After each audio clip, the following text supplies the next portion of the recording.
Hello, GT maths classes में आपका स्वागत है। आज हम पढ़ेंगे क्लास 9th में सेकेंड टर्म का पहला चैप्टर है मेंसुरेशन। और इस मेंसुरेशन के अंदर में जो पहला चैप्टर आपके बुक में है वो है हीरोज फार्मूला। हीरोज फार्मूला, इस फार्मूले का यूज हम लोग किस लिए करते हैं? किसी भी ट्रायंगल का एरिया निकालने के लिए। किसी भी ट्रायंगल का एरिया इसलिए बोला कि right angle triangle, isosceles triangle, equilateral triangle and isosceles triangle. और एक हो जाता है स्केलन ट्रायंगल। स्केलन जिसकी सभी साइड डिफरेंट हो, राइट एंगल ट्रायंगल जिसमें सबसे बड़ी साइड का स्क्वायर बाकी दो साइड के स्क्वायर के इक्वल होता है, इक्विलैटरल ट्रायंगल जिसकी तीनों साइड इक्वल होती है, और आइसोसेलेस जिसमें दो साइड इक्वल होती है। ठीक है, देखिए हम हीरोज फार्मूला का यूज इन सब के ऊपर कर सकते हैं, लेकिन ज़्यादा इजी ये होता है कि जिस समय हम राइट एंगल ट्रायंगल का एरिया निकालते हैं उस समय हम लोग यूज करते हैं 1/2 base into height. Base into height, 1/2 base into height, ये एरिया ऑफ ट्रायंगल होता है। अगर ट्रायंगल इक्विलैटरल होता है तो होता है √3/4 इंटू साइड स्क्वायर। अगर साइड को ए मान लिया जाए तो साइड स्क्वायर एरिया हो जाता है। उसके अलावा अगर ट्रायंगल स्केलन है, तब आपको हीरोज फार्मूला का यूज़ करना चाहिए, और ये होता है √S minus A S minus B S minus C. अब इसमें S क्या है, ए बी सी क्या है? ए ये मान लिया, बी इसको मान लिया, सी इसको मान लिया। ए बी सी और एस क्या होता है? This is semi perimeter. Semi perimeter का मतलब जो भी इसका पेरीमीटर होगा, पेरीमीटर मतलब सम ऑफ ऑल द साइड। अगर इसको हम 2 से डिवाइड कर दें तो इसको बोलते हैं सेमी पेरीमीटर, जिसको हम एस से रिप्रेजेंट करते हैं। एस मालूम हो गया, ए बी सी पहले से मालूम है, हम इस फार्मूले का यूज़ करेंगे और एरिया हमको मिल जाएगा। इस फार्मूले का यूज़ हम इन दोनों पे भी कर सकते हैं, लेकिन ज़्यादा इजी ये है कि हम इसका यूज़ करें, क्योंकि इसको सॉल्विंग में और इसकी सॉल्विंग में टाइम का थोड़ा सा असर रहेगा, क्योंकि यहाँ पर टाइम थोड़ा ज़्यादा लगेगा और यहाँ पर टाइम कम लगेगा। तो जिस तरीके का क्वेश्चन हो उसको उसी तरीके से लगाना चाहिए। तो पहली चीज़ तो ये हो गई, हमने आपको बता दिया एरिया ऑफ ट्राइंगल। और इसके बाद हम बात कर रहे थे एक अगर राइट एंगल ट्राइंगल भी हो और आइसोसेलेस भी हो तो फिर कोई प्रॉब्लम नहीं है, क्योंकि अगर राइट एंगल ट्राइंगल और आइसोसेलेस भी है तो इसका मतलब ये कि हाइपोटेन्यूज कभी किसी भी साइड के इक्वल नहीं होती है। और आइसोसेलेस कहा गया, इसका मतलब ये दोनों साइड आपस में इक्वल है, यानी कि अगर इसको x मान लिया जाए तो ये भी x हो जाएगा। तो 1/2 बेस इंटू हाइट का मतलब यहाँ भी x आ जाएगा और यहाँ भी x आ जाएगा, तो ये हो जाएगा 1/2x²। ठीक है, तो ये खैर जनरल चीज़ है जिसको अपने आप कर सकते हैं आप। और क्या बताया जा सकता है? और एक हम आपको बता दें, जैसे मान लीजिए रोम्बस है, रोम्बस का एरिया निकालना है तो कैसे निकालेंगे? रोम्बस का एरिया निकालने के लिए क्या किया जाए?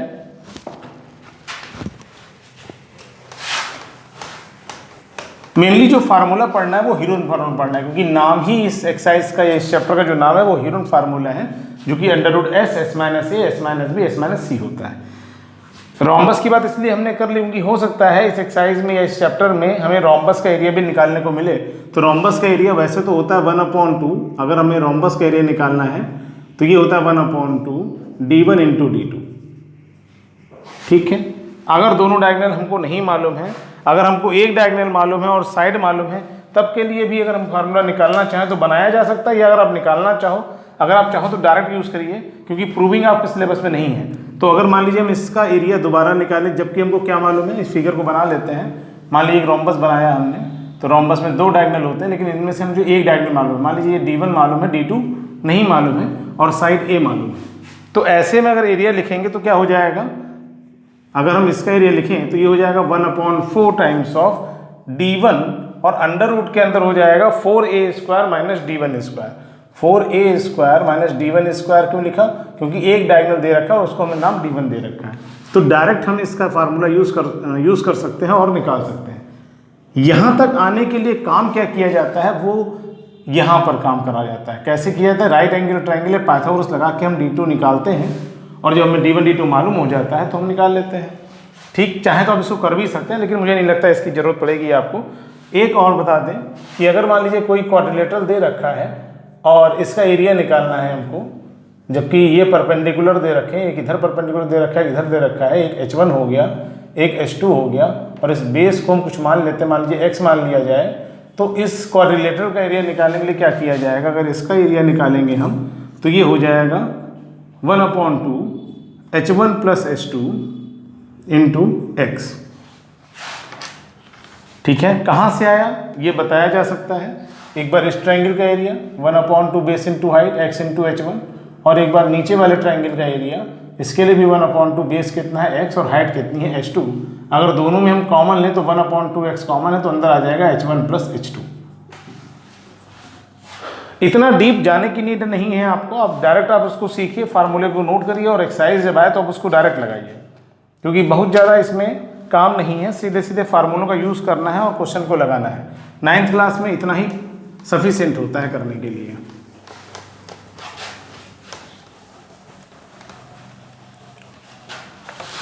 तो अगर हम लगाना चालू करते हैं, अगर क्वेश्चन जो आपकी एनसीईआरटी में क्वेश्चन दे रखा है कि एक ट्रैफिक सिग्नल बोर्ड है indicating school ahead is an equilateral triangle with side A, find the area of the signal board using Heron formula and its perimeter is 180, what will be the area of the signal board. क्या क्या given है पहले तो ये जान लीजिए। एक signal board है जो कि ट्रायंगुलर शेप में है, और ये ट्रायंगल कैसा दे रखा है?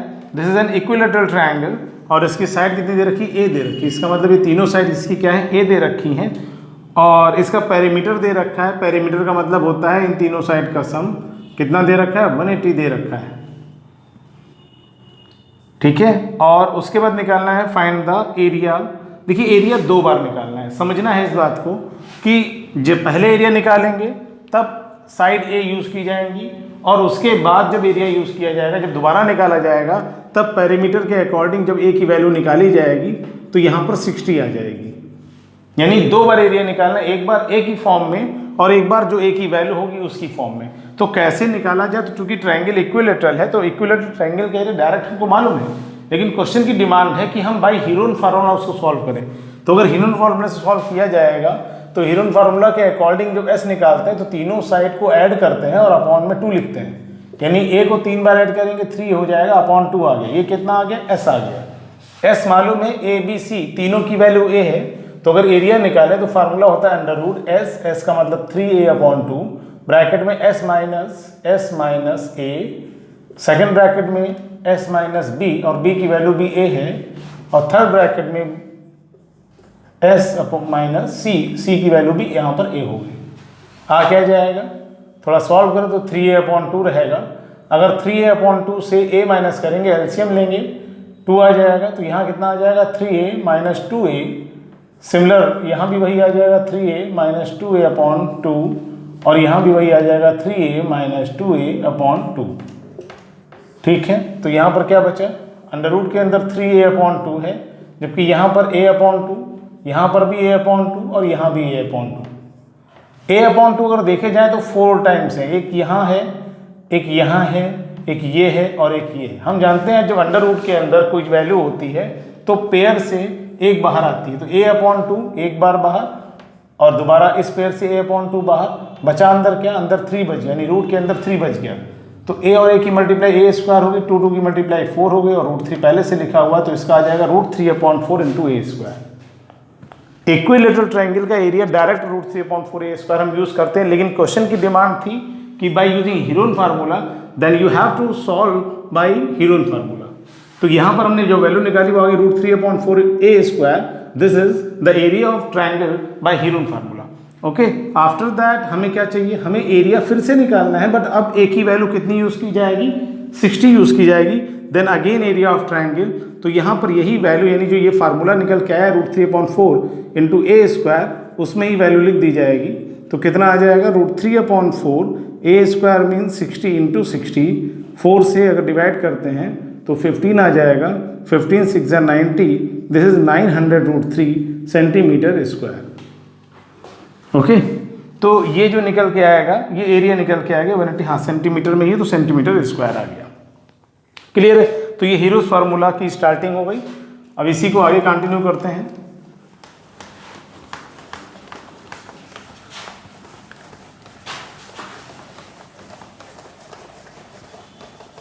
देखिए बहुत फार्मूले 3-4 हमने आपको बता दिए, लेकिन उसकी आवश्यकता पड़ेगी तब यूज करिए, अदरवाइज तो सीधे सीधे हेरोल्ड फार्मूला मालूम है आपको, 1/2 बेस इंटू हाइट ट्रायंगल का एरिया मालूम है, और √3/4 इंटू साइड स्क्वायर ये भी आपको मालूम है। फिर बाकी जो आता रहेगा उसके हिसाब से क्वेश्चन को सॉल्व जब कराएंगे तो फार्मूला दोबारा बताया जाएगा, तो समझ में आ जाएगा आपको। खैर नेक्स्ट क्वेश्चन इसमें दे रखा है कि find the area of triangle whose sides are 42, 34 and 20। एक ट्रायंगल दे रखा है जिसकी साइड दे रखी हैं, क्या क्या दे रखी हैं, 42 दे रखी है,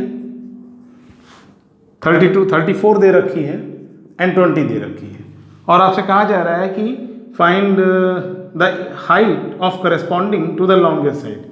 देखिए क्वेश्चन की डिमांड समझिए क्या है। क्वेश्चन पहला काम क्वेश्चन ये कह रहा था कि एक ट्रायंगल है जिसकी साइड दे रखी है 20, 34, 42।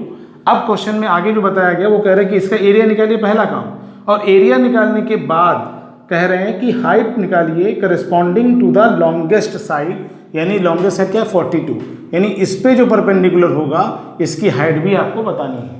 पहला काम तो हमें ट्रायंगल का एरिया निकालना है, तो ए कितना है मान लीजिए 20, बी कितना है 34, सी कितना है 42, तो एस निकालेंगे। एस का फार्मूला ए plus B plus C upon 2, add किया जाएगा कितना आ जाएगा 34 और 2 36, 36 56 96, 96 अपॉन 2 दिस इज 48, 4 2 6 4 3 7 7 2 9 96, यानी 48 आ गया। अब अगर एरिया निकाले तो फार्मूला है under root S, S means 48, फिर एस माइनस ए यानी 48 माइनस 20, 48 माइनस 34, 48 माइनस 42। क्या किया जाए, यहाँ पे 48 है, ठीक है, 48 से 20 माइनस 28, 48 से 34 माइनस 14, 48 से 42 माइनस 6। देखिए एक तो तरीका ये है कि अगर हमें मल्टीप्लाई कर लें और रूट निकालें, एक ही तरीका हो सकता है। दूसरा तरीका ये हो सकता है कि हमें स्क्वायर रूट निकालने के लिए प्राइम फैक्टराइजेशन मेथड का भी यूज़ करते हैं, तो हम क्यों मल्टीप्लाई करें, हम क्यों ना इनको फैक्टर कर दें, यहीं पर थोड़ा सा आसान हो जाएगा। जैसे कि 48 है तो 48 को लिख सकते हैं हम, चलिए 2 से ही लिख लेते हैं, 2 इंटू 2 इंटू 2 इंटू 2 इंटू 3, 28 को 2 इंटू 2 इंटू 7, 14 को 2 इंटू 7 और 6 को 2 इंटू 3। अब सबसे पहले सबसे बड़ा नंबर 7 है, यहाँ पर भी है यहाँ पर भी है, तो अगर हम एक 7 बाहर निकाल लें, उसके बाद 3 एक यहाँ पर है एक यहाँ पर है, तो इनको भी बाहर निकाल लिया, एक 3 बाहर आ गया, 2 एक पेयर, 2 पेयर, 3 पेयर और 4 पेयर, इसका मतलब 4 बार 2 बाहर आ जाएगा। हाँ कितना गया, 2 2 जा 4 2 जा 8, 8 2 जा 16, 16 3 जा 48 एंड 48 की 7 से मल्टीप्लाई करेंगे तो कितना आ जाएगा, 7 8 जा 56 और 7 4 28, 28 और 5 33, यानी 336 सेंटीमीटर स्क्वायर ये एरिया आ गया। सेंटीमीटर तो सेंटीमीटर और मीटर है तो मीटर में, मीटर स्क्वायर या सेंटीमीटर स्क्वायर, तो ये एरिया निकल आया। पहला काम तो हो गया, लेकिन अब क्वेश्चन में डिमांड ये थी कि जो सबसे बड़ी साइड है यानी कि 42, इस पर जो हाइट यानी इस पर जो एल्टीट्यूड आएगा जो इस पर परपेंडिकुलर होगा उसकी लेंथ निकालनी है। तो इसी ट्रायंगल का एरिया 1/2 बेस इंटू हाइट से निकाला जाए तो एरिया क्या होता है, एरिया ऑफ ट्रायंगल हम जानते हैं 1/2 बेस इंटू हाइट भी होता है, जबकि एरिया हम निकाल चुके हैं। तो एरिया की जगह पे 336, 1/2 बेस 42 दे रखा है, हाइट मालूम नहीं है, तो अगर हाइट निकालें तो क्या किया जाए, 336 में 2 की मल्टीप्लाई हो जाएगी, जबकि 42 अपॉन में आ जाएगा, 2 से कैंसिल आउट 21 आ गया, फिर 2 यहाँ पे 3 से 3 7 जा 3 1 जा 3 1 जा 3 2 जा 7 से करेंगे तो 7 1 जा 7 6 जा 42, तो हाइट कितनी आ गई 16 सेंटीमीटर। तो यहाँ पर करस्पॉन्डिंग हाइट की वैल्यू कितनी है 16। तो ये आपका क्वेश्चन हो गया, क्वेश्चन नंबर 2।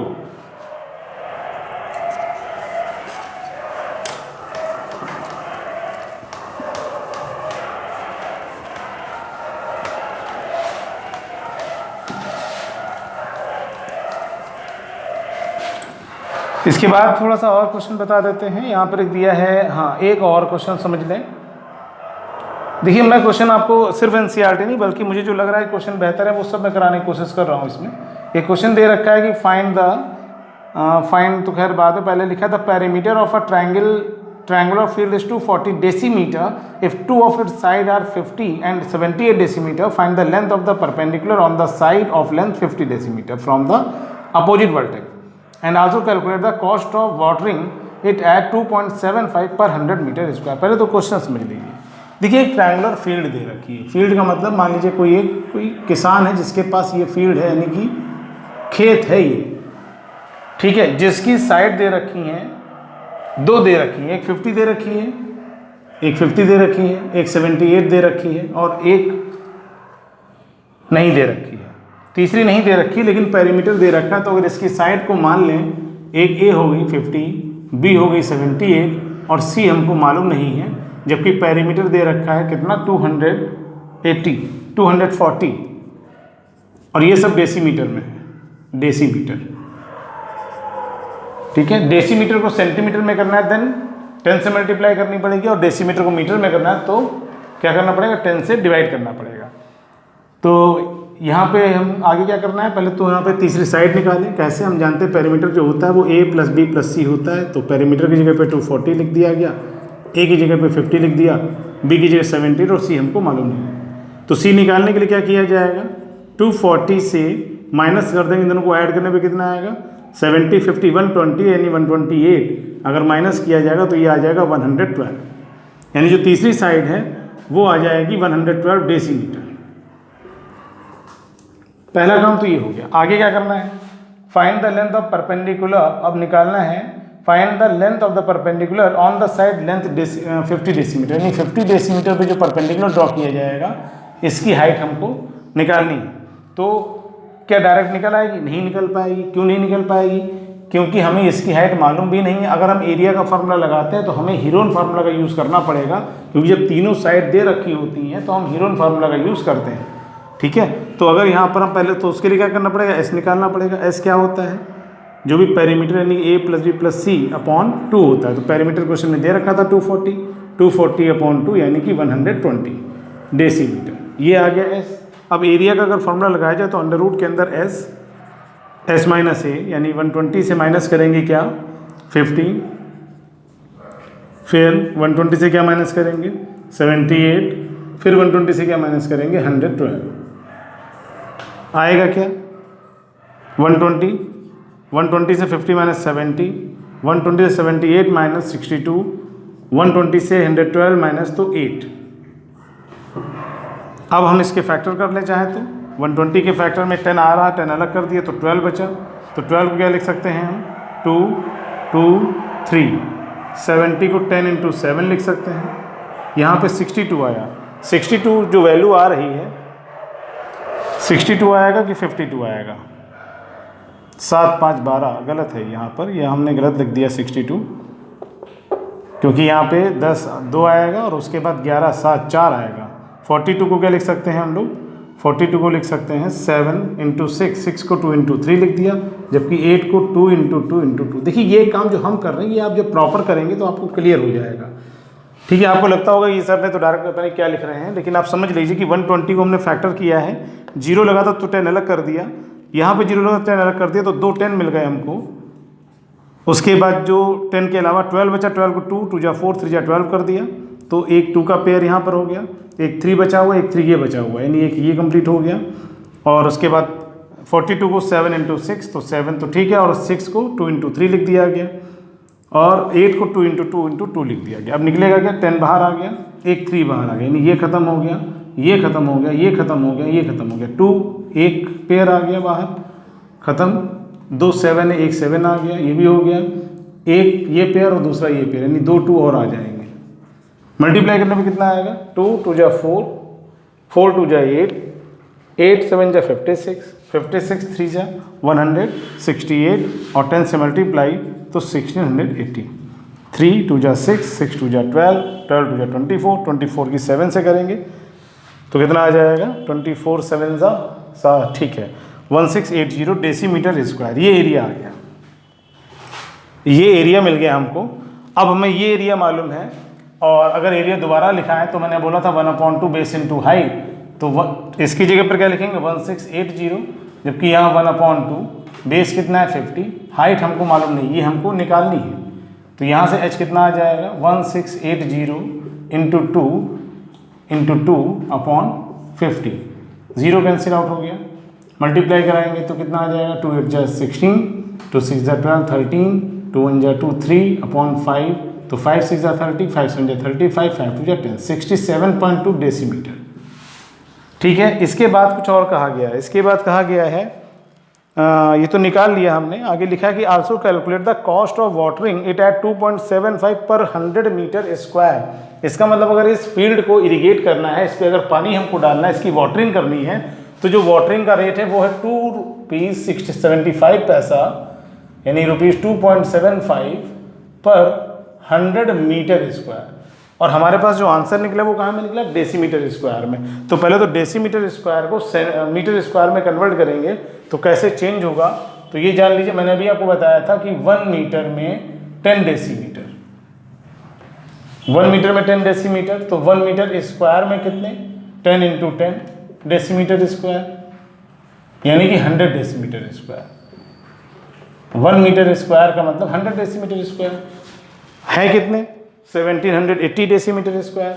यानी हम लिख सकते हैं कि अगर 100 डेसीमीटर स्क्वायर 1 मीटर स्क्वायर है तो 1680 डेसीमीटर स्क्वायर कितना होगा। क्या करेंगे 1680 को 100 से डिवाइड कर देंगे और ये जो आएगा वो मीटर में आ जाएगा। 0 ये कट गया, यहाँ पे आ जाएगा 16.8 मीटर स्क्वायर। यानी जो हमारा एरिया डेसीमीटर स्क्वायर में था उसको हमने मीटर स्क्वायर में कर लिया 16.80, यानी इसको लिख सकते हैं 16.8 मीटर स्क्वायर। कॉस्ट निकालनी है, तो कॉस्ट अगर निकालनी है तो कॉस्ट निकालने के लिए यानी आप लिख सकते हैं कॉस्ट ऑफ वाटरिंग। देखिए क्वेश्चन आपको मैंने नोट नहीं कराया है क्योंकि क्वेश्चन इतने लंबी हैं कि उनको लिखेंगे तो लिखने में ही टाइम जाएगा। ठीक है, अभी हमारे पास डिजिटल बोर्ड नहीं है तो फिर इस पर इतना लिख पाना मेरे लिए पॉसिबल नहीं हो पाता है। क्वेश्चन को समझ लीजिए, फिर से एक बार बोल देते हैं हम कि एक ट्रायंगल गिवन था जिसका perimeter 240 decimetre and if two of its side are 50 and 78 decimetre. दो साइड दे रखी थी, तीसरी साइड निकालनी थी, ये पहला पार्ट था। और तीसरी साइड निकालने के बाद क्वेश्चन में डिमांड की गई थी कि अगर इसमें वाटरिंग करानी हो तो ₹2.75 1 मीटर स्क्वायर को इरिगेट करने में लगता है। 1 नहीं 100, क्योंकि मैंने लिखा ₹2.75 पर 100 मीटर स्क्वायर। ओके, यानी इस फील्ड का 100 मीटर स्क्वायर एरिया को अगर इरिगेट करना है, उस पर अगर पानी डालना है तो उसके लिए जो खर्चा होता है वो ₹2.75 होते हैं। तो ये बताना था कि पूरी फील्ड को अगर इरिगेट करना है तो कितना पैसा खर्च होगा। तो कॉस्ट ऑफ वाटरिंग निकालने के लिए जो भी हमारा एरिया आया है इसकी मल्टीप्लाई कॉस्ट से कर देंगे यार, जो भी आंसर आएगा रुपीज़ में, और यही आपका आंसर हो जाएगा। ठीक है, तो इसकी मल्टीप्लाई आप करेंगे और आंसर आपको मिल जाएगा। ठीक, तो ये हो गया। चाहे तो अगर मल्टीप्लाई करना अगर कहें कि करने के लिए तो फिर कर दिया जाएगा। तो इसका आंसर कितना आएगा, लगभग करना ही पड़ेगा क्योंकि इतना लिखना पड़ेगा इसमें 16 दूनी 32। अच्छा, पर 100 है तो अपॉन में 100 भी करना पड़ेगा क्योंकि ये ₹2.75 पर 100 मीटर स्क्वायर था। तो हमें क्या करना पड़ेगा, ₹2.75 पर 100 यानी अपॉन 100 भी करना पड़ेगा। तो अगर इसकी मल्टीप्लाई कराएंगे तो 16 2 जा 32, 8 7 जा 56, यानी अप्रॉक्सीमेटली अगर देखा जाए तो इसका आंसर आना चाहिए 46 के आसपास, 46 और 46 के आसपास आएगा और अपॉन में 100 है तो यानी कि हो जाएगा 0.46। इसका मतलब 46 पैसा, यानी इतना अगर रुपया है यानी कि 0.46 रुपीज़ हमने बोला है तो इसका मतलब इसको 46 पैसे लिखा जा सकता है। यानी इस फील्ड को इरिगेट करने में 46 पैसा खर्च होगा। ठीक है, इसके बाद हम बात करेंगे एक और क्वेश्चन, थोड़ा सा टिपिकल लग रहा है मुझे क्योंकि उसमें जो चेंज आएगा वो शायद आप उस चीज़ को ना समझें। चलिए बताते हैं, देख लेते हैं एक बार।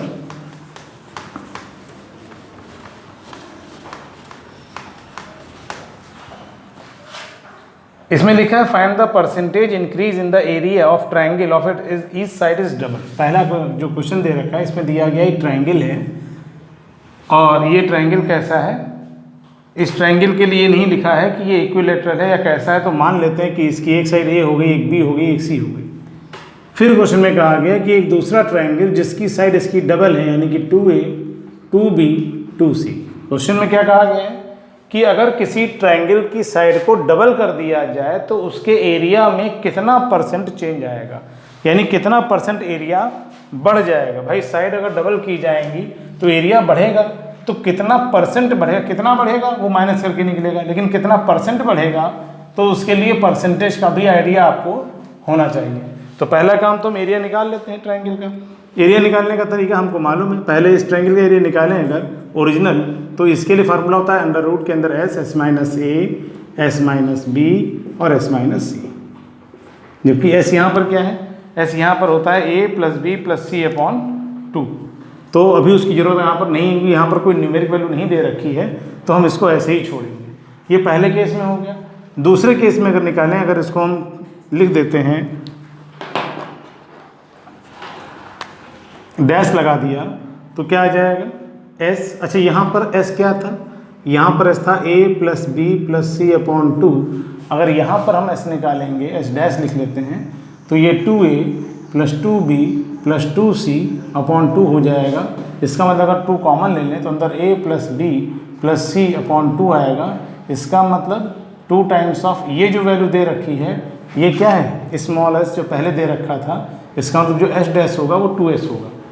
यानी जिसमें हम ट्रायंगल निकालेंगे सेकंड वाला, उसमें अंडर रूट के अंदर एस डैश लिखना है, तो एस डैश की जगह पे क्या लिखेंगे, 2s लिखेंगे। समझ लीजिए एक बार, पहले केस में एक ए बी सी साइड थी जिससे कि हमने एस निकाला a plus B plus C upon 2, और दूसरे केस में क्वेश्चन कह रहा था कि अगर साइड को डबल कर दिया जाए तो 2a 2b 2c आ गई। तो यहाँ पर एरिया निकालने के लिए हमको s चाहिए, तो चूंकि s यहाँ पर आ चुका था तो इसका हमने s डैश दे दिया, तो s डैश बराबर 2a plus 2b plus 2c, 2 common आ गया। जो बच रहा था वो मुझे बिल्कुल यही दिखा, तो इसकी जगह पर हमने क्या लिख दिया, s लिख दिया। इसका मतलब जहाँ पर s डैश लिखना है उसकी जगह पर हम 2s लिख सकते हैं, तो 2s हो जाएगा। अंदर क्या होता है, s माइनस है, तो s की जगह पे 2s और माइनस a की जगह पे 2a, फिर s यानी 2s और b की जगह पे 2b, फिर s यानी 2s और c की जगह पे 2c। क्या हो गया, अगर हम देखें तो एक 2 इसमें से बाहर है, एक 2 इसमें से बाहर है, एक 2 इसमें से बाहर और एक 2 पहले से बाहर है, ठीक है। तो 2 2 जा 4 2 जा 8 2 जा 16, यानी यहाँ पर डायरेक्ट अगर लिखें तो 16 लिख दिया, s लिख दिया, यहाँ पर s माइनस a आ गया, यहाँ s माइनस b आ गया और यहाँ s माइनस c आ गया। 16 का अंडर रूट अगर क्या होता है 4, तो वो बाहर आ जाएगा। अंडर रूट के अंदर क्या बचेगा, s बचेगा, s माइनस a बचा, s माइनस b बचा और s माइनस c बचा। अच्छा, अब जो हमें दिख रही है वैल्यू, यानी कि जो इतना जो दिख रहा है वो यही है जो यहाँ दे रखा है। तो इसका मतलब इसको लिख सकते हैं 4 टाइम्स ऑफ जो ओरिजिनल था उसका एरिया, यानी जो ट्रायंगल डैश है या इसको डेल्टा डैश बोलते हैं, this is 4 times of original area. तो यहाँ पर ये आ गया, लेकिन हमें क्या निकालना है, कितना परसेंट ज़्यादा होगा। तो पहले तो चेंज निकालिए भाई। परसेंटेज चेंज का मतलब यहाँ पर होता है कि पहले कितना था, पहले था मान लीजिए 100, अब कितना हो गया 150, तो कितना बढ़ गया, कितना बढ़ गया 50 बढ़ गया, और कितना परसेंट बढ़ गया, तो इसके अपॉन में ओरिजिनल इनटू 100, यानी कि 50% बढ़ गया। यही काम यहाँ पर करना है कि हमें ये एरिया जो बाद में एरिया निकला वो मालूम हो गया, और जो ओरिजिनल था वो तो पहले से मालूम था। तो अगर चेंज निकालें, चेंज इन एरिया, अगर चेंज निकालते हैं तो ये हो जाएगा ट्रायंगल डैश माइनस ट्रायंगल, तो इसकी जगह पे 4 ट्रायंगल और इसकी जगह पे ट्रायंगल माइनस करके कितना आएगा 3 टाइम्स ऑफ दिस। ये चेंज आया, और परसेंटेज चेंज निकालना है। अगर परसेंटेज चेंज निकालना है तो हो जाएगा जो चेंज आया वो ऊपर अपॉन में ओरिजिनल इनटू 100, यानी कि ट्रायंगल कट जाएगा, 3 की 100 से मल्टीप्लाई 300%। इसका मतलब क्या हुआ कि अगर हम साइड को डबल करेंगे तो एरिया कितना परसेंट बढ़ जाएगा, 300% बढ़ जाएगा। यानी जितना ओरिजिनल था उससे 300% ज़्यादा हो जाएगा जो बाद में एरिया निकलेगा, ठीक है। तो ये था। इसके बाद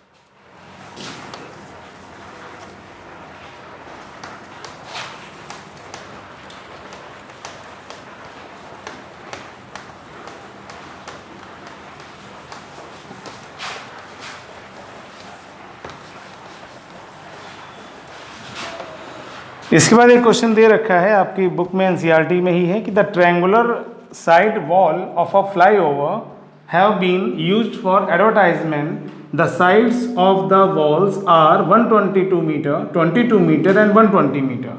the advertisement yields on earning of rupees 5,000 per meter square per year, a company hired one of its walls for 3 months. How much rent did it pay? Question को समझ लीजिए कि एक फ्लाईओवर है, फ्लाईओवर के साइड में एक board है जिसको यूज़ करना है काहे के लिए, एडवर्टाइजमेंट के लिए, जिस पे कुछ होल्डिंग, कोई बैनर कुछ लगना है, तो उसका जो साइज है वो क्या है 120, 22 एंड 120। मान लीजिए ये ट्रायंगल है, यहाँ पे दे रखा है कितना 122, 120 और 22, ये 3 दे रखी है साइड। अब इस पे जो रेंट पे करना है वो देना है 5,000 रुपीज़ पर मीटर स्क्वायर पर ईयर, पर मीटर स्क्वायर पर ईयर, यानी कि पर मीटर स्क्वायर पर ईयर, यानी एक साल में 1 मीटर स्क्वायर के लिए 5,000 रुपये पे करना पड़ेगा। तो यहाँ पर अब करना क्या, सबसे पहले तो, और ये जो हायर किया है कंपनी ने वो 3 मंथ के लिए हायर किया है। क्वेश्चन को समझ गए, फिर से बता देता हूँ एक बार कि एक फ्लाईओवर के साइड में एक ट्रायंगुलर बोर्ड है जिस पे एडवर्टाइजमेंट के लिए कोई कंपनी हायर करती है, तो जब हायर करेगी तो उसको जो रेंट पे करना है वो 5,000 रुपीज़ पर मीटर स्क्वायर पर मंथ। इसका मतलब 1 मीटर स्क्वायर अगर वो 1 साल तक यूज़ करता है तो 5,000 रुपये उसको देने पड़ेंगे। और कितने मंथ यूज़ किया उसने, 3 मंथ। तो 3 मंथ के लिए कितना पे करना पड़ेगा ये हमको निकालना। तो सबसे पहले क्या करना पड़ेगा, इस ट्रायंगल का एरिया निकालना पड़ेगा। एरिया निकालने के लिए ए कितना है, मान लीजिए A 22 हो गया, बी कितना है 120 हो गया, सी कितना है 122। किसी को भी किसी को भी सी मान सकते हैं, कोई कंपल्सन नहीं है कि कोई स्पेसिफिक वैल्यू को ही हम यहाँ पर ए कंसीडर करें। एस निकालने के लिए क्या होता है, ए plus B plus C upon 2। तो ए की जगह पे कितना है 22 है, बी की जगह पे 120 है और सी की जगह पे 122 है। अपॉन कितना हो गया 2 हो गया। अगर इसको ऐड करें तो 120 और 122 यानी 242 और 22 यानी 264 अपॉन 2 करेंगे तो आएगा 132 आ गया एस। ठीक है, अब हमें चाहिए एरिया, तो एरिया का फॉर्मूला अंडर रूट एस का मतलब 132, एस माइनस ए यानी 132 माइनस 22, फिर एस माइनस बी यानी 132 माइनस 120 और एस माइनस यानी 132 माइनस 122। आ क्या जाएगा 132 से 22 माइनस 110, 132 से 120 माइनस 12, 132 से 122 माइनस, तो यहाँ पर 10 आ गया। अब क्या किया जाए, 132 के अगर फैक्टर करें तो 11 इंटू 12, 110 को 11 इंटू 10, 12 को 12 होने देते हैं, 10 को 10 होने देते हैं। देखिए 2 10 हो गए, एक 10 बाहर, 2 11 हो गए, एक 11 बाहर और 2 12 हो गए, एक 12 बाहर। मल्टीप्लाई कराएंगे तो 1320, ये आ जाएगा मीटर स्क्वायर में। ये एरिया आ गया, पहला काम। मीटर में दिया, सेंटीमीटर में दिया है, मीटर में ही दिया, तो इतना मीटर स्क्वायर एरिया है पूरे ट्रायंगल का एरिया 1320 है। लेकिन हमें क्या निकालना है, रेंट निकालना है। कितने दिन के लिए, 3 मंथ के लिए। और आगे निकालना है हाउ मच रेंट, हाँ यही निकालना है। तो क्या किया जाए, अगर हमें रेंट निकालना है, रेंट फॉर 3 मंथ के लिए क्या किया जाएगा, जो भी हमारा आया है यानी कि 1320, इसका रेट कितना है 5,000 एक साल के लिए, लेकिन है कितना 3 मंथ। तो 3 मंथ को अगर ईयर में किया जाएगा तो अपॉन 12 किया जाएगा। क्या किया हमने, इतना एरिया आया, 5,000 से मल्टीप्लाई कराएंगे तो 1 साल का रेंट निकल आएगा, लेकिन है कितना 3 मंथ का। तो 3 मंथ के लिए 3 और ईयर में चेंज करने के लिए अपॉन 12 कर दिया। कैंसिल आउट करें, 12 से काटेंगे तो 12 बन यानी 110 आ गया। मल्टीप्लाई कराएंगे तो 5 3 जा 15 की यानी 165, 1 0 ये 3 0 ये 3 5 जा 15 की 11 से 165 और 1 और 3 4 0 यानी कि ₹165 1 2 3 4 16,50,000 रुपीज़ उसको रेंट पे करना पड़ेगा। ये था इसका आंसर। और इसके बाद हम आएंगे नेक्स्ट क्वेश्चन पे।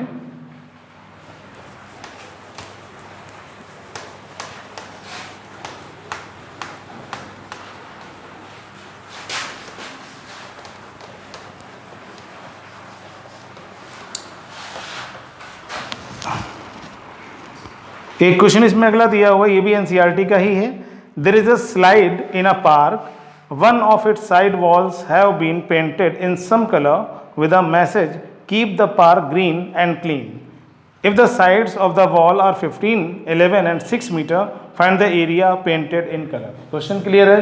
क्वेश्चन में क्या कहा गया कि एक पार्क है जिसमें एक ट्रायंगुलर बोर्ड है, there is a slide in a park, एक स्लाइड बनी हुई है, उस स्लाइड के एक साइड में क्या होती है, स्लाइड का मतलब इस तरीके की पोजीशन है, वो इस तरीके की बनी हुई है, तो इसकी क्या होगी, ये स्लाइड होगी, तो इधर की एक वॉल पूरी हमको खाली मिल रही, तो इसके ऊपर कुछ लिखा है उसने कि कीप, कुछ भी मतलब जो भी मैसेज लिखा है कीप द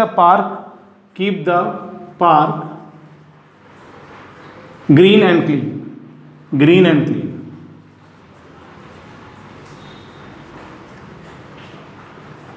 तो जो ये लिखा हुआ है इसके लिए इस वॉल को पेंट किया गया है, तो क्वेश्चन क्या कह रहा है कि इस वॉल का एरिया कितना होगा। तो इस वॉल का एरिया निकालने के लिए ये ट्रायंगल, राइट एंगल ट्रायंगल नहीं गिवन है, बस साइड दे रखी है, साइड से क्या दे रखा है 6, 11, 15, एक 6 दे रखी है, एक 11 दे रखी है, एक 15 दे रखी है, 3 साइड्स आर गिवन। तो हमें एरिया निकालना पड़ेगा। तो एरिया कैसे निकलेगा, ए दे रखी है मान लीजिए 6, बी दे रखी है मान लीजिए 11 और सी दे रखी है 15। एरिया निकालने के लिए एस चाहिए, तो होता है 6 + 11 + 15/2। इनको अगर ऐड किया जाए तो कितना आ जाएगा 15, यानी 15 6 21 और 11 32/2 यानी कि 16। अब अगर एरिया निकालें तो एरिया होता है अंडर रूट के अंदर एस यानी कि 16, फिर 16 - 6, 16 - 11 और 16 - 15। तो क्या आ जाएगा, ये तो 16 रहेगा, 16 - 6 यानी 10 आ गया, यहाँ पर 5 आ गया और यहाँ पर 11 आ गया, 16 - ये 11 आ जाएगा। सॉरी।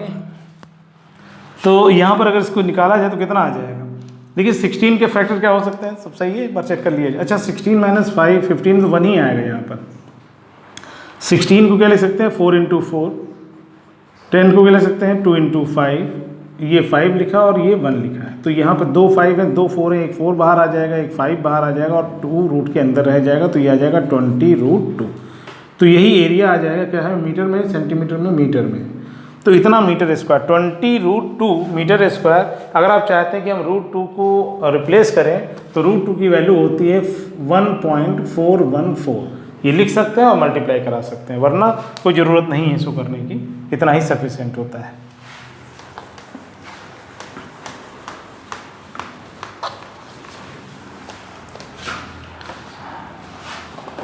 इसके बाद एक और क्वेश्चन, ये भी एनसीईआरटी का ही दे रखा है कि find the area of the triangle whose sides are 18 and 10। अच्छा, 2 साइड दे रखी है और पेरीमीटर दे रखा है। क्वेश्चन में कह रहा है कि एक ट्रायंगल है जिसका एरिया आपको निकालना है, जबकि उसकी 2 साइड दे रखी हैं और पेरीमीटर दे रखा है। 2 साइड दे रखी हैं, एक दे रखी है 18 और एक दे रखी है मान लीजिए 10 और तीसरी साइड नहीं दे रखी, तो मान लीजिए ये ए हो गई, ये बी हो गई और सी हमको मालूम नहीं, जबकि इसका पेरीमीटर क्वेश्चन में दे रखा है कितना 42। पेरीमीटर कितना दे रखा है 42 दे रखा है। तो पेरीमीटर होता है a + b + c = 42। ए की जगह पर 18, बी की जगह पर 10, सी मालूम नहीं है, तो क्या हो जाएगा 10 और 8 28, इधर आके माइनस हो जाएगा, तो 42 - 28 यानी कि आ जाएगा 14। सी कितना आ गया 14 आ गया। तीनों साइड मालूम होगी। अब एरिया निकालना है, सिंपल वे जो आप करते चले आ रहे हैं, पहले एस निकाल लें। एस क्या होता है पेरीमीटर/2, तो पेरीमीटर कितना दे रखा है 42/2 यानी कि 21। एरिया अंडर रूट के अंदर एस यानी 21, एस - ए यानी 21 - 18, 21 - 10 और 21 - 14। अब क्या किया जाए, क्या आएगा यहाँ पर 21 आएगा, 21 से 18 माइनस करेंगे 3 आएगा, 21 से 10 माइनस करेंगे 11 आएगा, 21 से 14 माइनस करेंगे 7 आएगा। क्या किया जाए 21 को लिख सकते हैं 7 × 3, ये 3 लिखा है, ये 11 लिखा है, ये 7 लिखा है। 7 2 हो गए, 3 2 हो गए, 11 अकेला है, तो एक 7 बाहर, एक 3 बाहर और अंदर 11 हो गया, तो 21√11 मीटर स्क्वायर। अगर मीटर में दिया तो मीटर, सेंटीमीटर में दिया तो सेंटीमीटर, सेंटीमीटर में दिया तो सेंटीमीटर स्क्वायर। तो इस तरीके से इसका आंसर आ जाएगा 21√11 सेंटीमीटर स्क्वायर। ये आ जाएगा इस ट्रायंगल का एरिया।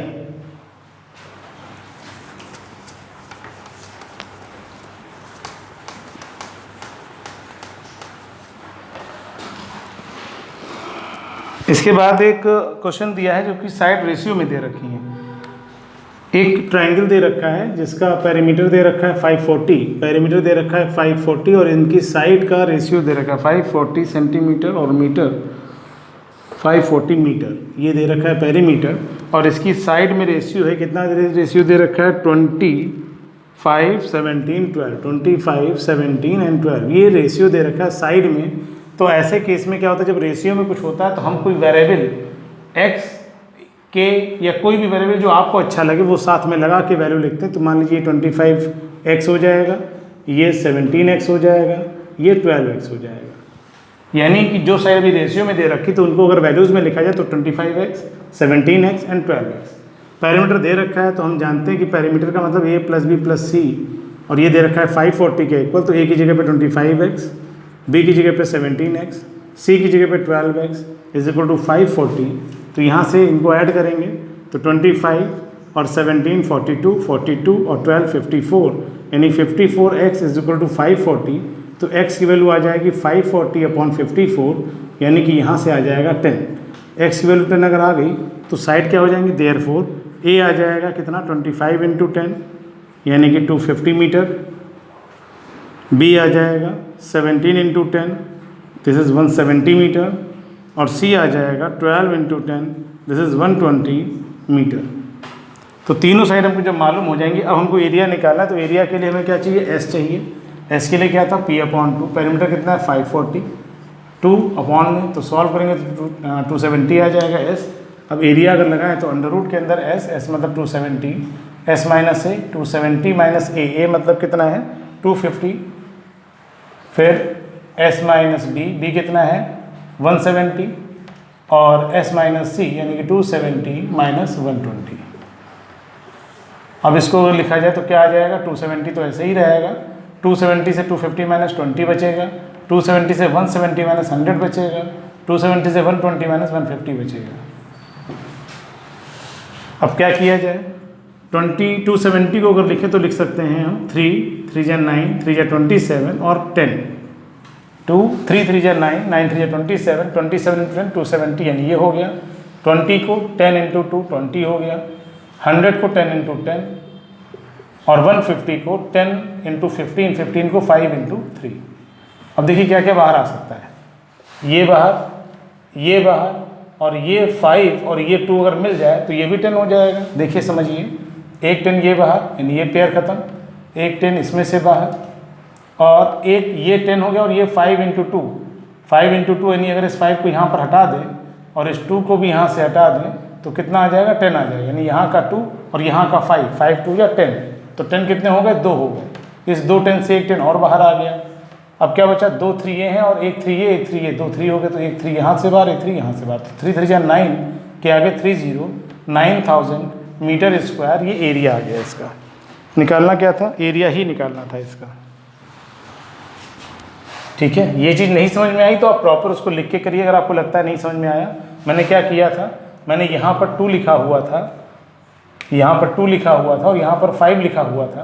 तो मैंने ये बोला था, यहाँ पे 5 लिखा हुआ था, तो मैंने कहा था इस 5 और इस 2 को अगर मिला लिया जाए तो 5 2 10 हो जाएगा, एक 10 ये वाला हो जाएगा और एक 10 जो बचा हुआ है, तो 10 इंटू 10 100, 100 का अंडर रूट 10 यहाँ पर आ गया। तो इस तरीके से ये भी हो गया।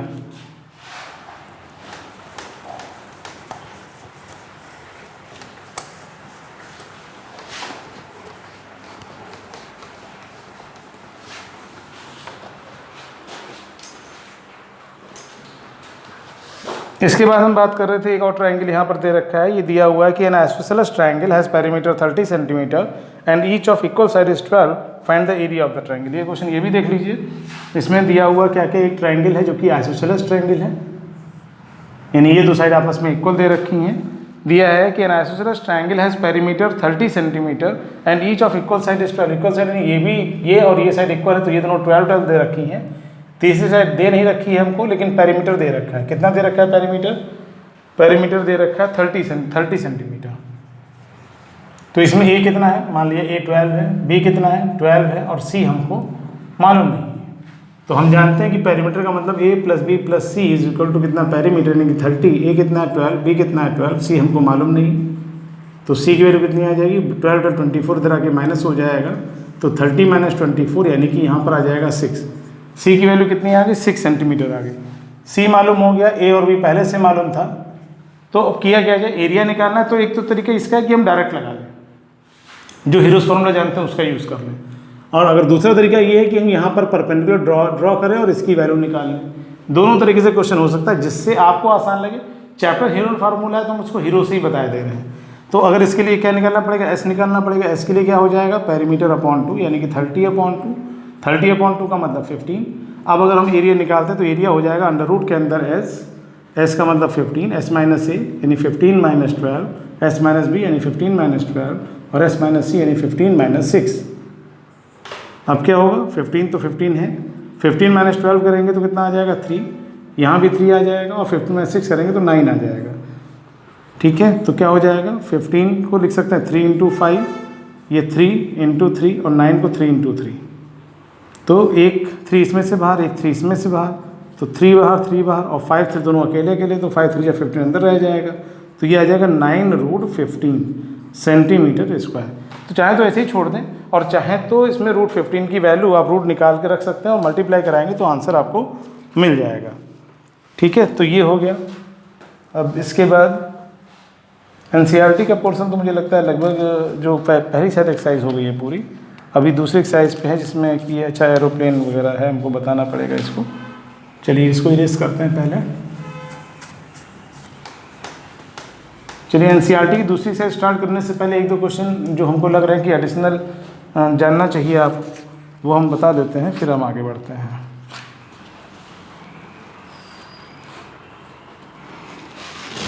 समझ लीजिए इस क्वेश्चन को। सबसे पहले कहा गया कि एक पैरेललोग्राम है, तो पहले तो पैरेललोग्राम बना लेते हैं, फिर आगे का काम हम जैसे जैसे करते जाएंगे समझाते चलते हैं कि एक पैरेललोग्राम हो गई है।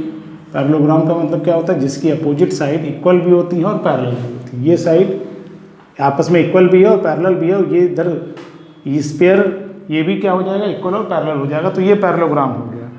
आगे लिखा है the adjacent side of a parallelogram और 36 and 27। एडजेसेंट का मतलब होता है जुड़ी हुई साइड, यानी अगर एक ये है तो दूसरी ये है, अगर एक ये है तो दूसरी ये है। एडजेसेंट का मतलब ये होता है, इसमें लिखा 36 and 27। मान लेते हैं ये 36 है तो ये 27 होगी, तो इसका मतलब अगर ये 36 तो ये 36, अगर ये 27 तो ये 27, क्योंकि पैरेललोग्राम की अपोजिट साइड इक्वल होती है। आगे लिखा है कि if the distance between the shorter side, shorter का मतलब जो छोटी साइड है यानी कि 27, इनके बीच की डिस्टेंस दे रखी है। कितनी दे रखी है, डिस्टेंस का मतलब होता है परपेंडिकुलर डिस्टेंस। कितनी दे रखी है, 12 दे रखी है। और क्वेश्चन कह रहा है कि इनकी जो बड़ी साइड है उनके बीच की डिस्टेंस कितनी होगी, ये निकालिए। यानी ये हमको नहीं मालूम तो इसको हम x मान लेते हैं। ठीक है, तो अब हमें बताना क्या है, देखिए हमने हीरोज फार्मूला जान लिया। यहाँ पर पैरेललोग्राम है तो पैरेललोग्राम का एरिया भी हम लिखे दे रहे हैं कि अगर पैरेललोग्राम का एरिया लिखा जाए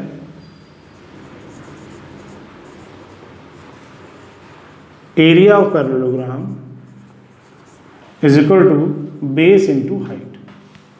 बेस इंटू हाइट का मतलब अगर हम बेस 36 को लेंगे तो हाइट x लेंगे, अगर बेस 27 लेंगे तो हाइट 12 लेंगे। लेकिन दोनों ही केस में एरिया किसका निकलेगा, इसी पैरेललोग्राम का निकलेगा। तो एक पैरेललोग्राम का एरिया दो अलग अलग वैल्यूज़ में नहीं होते, दोनों के एरिया क्या होना चाहिए, सेम आएंगे। समझ पा रहे हैं मेरी बात को। अगर एक फील्ड का एरिया निकालना है, आप निकालें या कोई दूसरा निकाले, दोनों से जो वैल्यू आनी चाहिए सेम आनी चाहिए। तो यहाँ पर ये बताया गया है कि अगर एरिया ऑफ पैरेललोग्राम हम निकालते हैं, बेस किसको मान लिया हमने 36 को, हाइट को मान लिया हमने x को मान लिया, तो ये हो जाएगा 36x। और यही एरिया दोबारा निकालने, फिर से अगर एरिया ऑफ पैरेललोग्राम निकालने हम, यानी अगेन अगर एरिया ऑफ पैरेललोग्राम निकाला जाए, एरिया ऑफ पैरेललोग्राम निकाला जाए तो फिर से बेस इंटू हाइट। अब बेस कितना लेंगे 27 और हाइट कितनी लेंगे 12।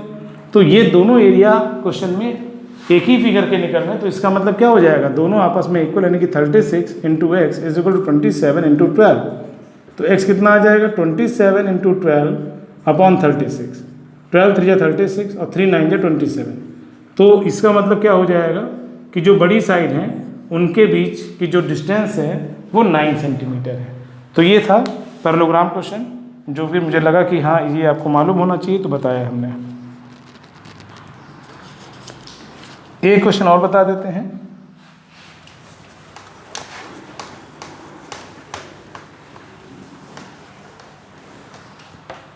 इसमें क्या कहा गया है, इसमें कहा गया है कि एक सर्किल है जिसका सेंटर ओ दे रखा है। एक सर्किल है जिसका सेंटर ओ दे रखा है और ओ ए बी सी, यानी इसका सेंटर ओ दे रखा है, ओ ए बी सी, ओ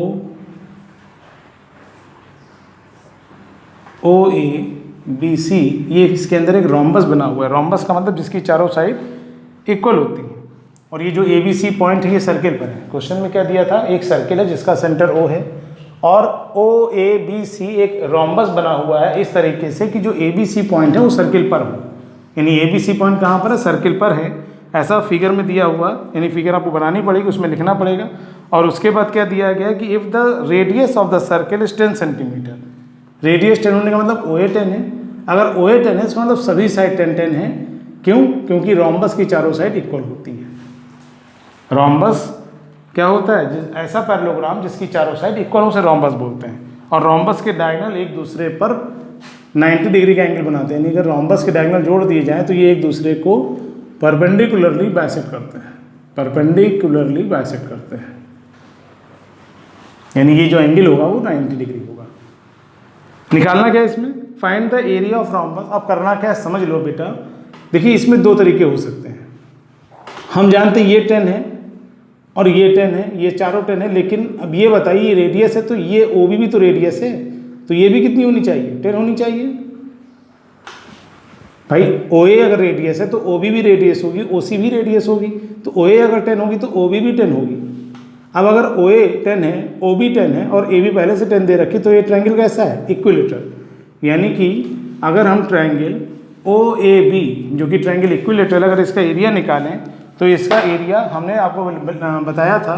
सबसे पहला क्वेश्चन था जिसमें एरिया निकालना था, तो एरिया आया था √3/4 इंटू ए स्क्वायर, साइड स्क्वायर। इसी का यूज यहाँ पर कर सकते हैं। ओ ए बी ये ट्रायंगल कैसा है, इक्विलेटरल है, तीनों साइड 10-10-10 है। तो अगर इसका एरिया निकाला जाए तो √3/4 इंटू साइड स्क्वायर का मतलब 10 का स्क्वायर 100 होता है। तो 100/4 इंटू √3 यानी कि 25√3 सेंटीमीटर स्क्वायर ये एरिया आ गया एक ट्रायंगल का। और ऐसा एक ट्रायंगल यहाँ पर भी है ओ बी सी, इसमें भी तीनों साइड 10-10 है, तो उसका भी एरिया कितना आएगा, सेम आएगा। तो अगर हमको एरिया ऑफ रोम्बस निकालना है तो एरिया ऑफ रोम्बस का मतलब यही हुआ कि जो ये ट्रायंगल का एरिया है इसमें 2 से मल्टीप्लाई कर दें तो कितना आ जाएगा 50√3 सेंटीमीटर स्क्वायर। तो ये हो जाएगा एरिया ऑफ रोम्बस। चलिए आज बस इतना ही, फिर मिलते हैं आपसे नेक्स्ट क्लास में। Thank you.